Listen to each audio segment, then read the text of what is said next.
வீடியோக்காக இன்ஷால்லா ஃபுல்லா பாருங்க.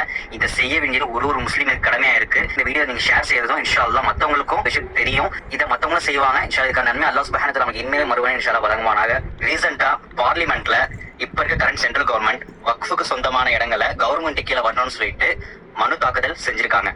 வக்ஃபுக்கு சொந்தமான இடம் எதுனா பள்ளிவாசல், மதரசாக்கள், ஹான்காக்கள், கபூர்சாங்க இதெல்லாமே வக்ஃபுக்கு சொந்தமா இருக்கு. கவர்மெண்ட் கீழே வந்துச்சுன்னா நல்லா இருக்கும், யூஸ்ஃபுல்லா இருக்குன்ற மாதிரி அவங்க மனு தாக்கல் செஞ்சிருக்காங்க. பட் ஆப்போசிட் கட்சிஸ் எல்லாமே இது பெரிய பிரச்சனை ஆகும்னு சொன்னதால அங்க இருக்க பார்லிமெண்ட் அவங்க என்ன சொல்லிருக்காங்கன்னா, இது வந்து மக்கள் கிட்ட இதுக்கான கருத்துக்களை கேட்கணும். செப்டம்பர் 14 வரைக்கும் நமக்கான டைமை கொடுத்திருக்காங்க. சோ ஆல் இந்தியா முஸ்லீம் பர்சனல் லா போர்டு இவங்க என்ன செஞ்சிருக்காங்க, இவங்க ஒரு QR கோட் கிரியேட் பண்ணி இவங்க ஒரு வெப்சைட் கிரியேட் பண்ணிருக்காங்க. சோ அது மூலியமா நம்மளோட எதிர்ப்புகளை தெரிவிக்கலாம். இதை நம்ம ஒரு முஸ்லீம் கடமை நம்ம எதிர்ப்பு தெரிவிச்சாகும். அப்படி தெரிவிக்கல அப்படின்னா இதுக்கான விளைவுகள் ஃபியூச்சர்ல நம்ம பெருசா பார்க்கக்கூடியதா இருக்கும். கவர்மெண்ட் கீழே போச்சு அப்படின்னா இந்த இடங்களை அவங்க என்ன வேணா செய்யலாம். ஏதாவது கேட்க போனா கவர்மெண்ட் இடம்னு சொல்லுவாங்க.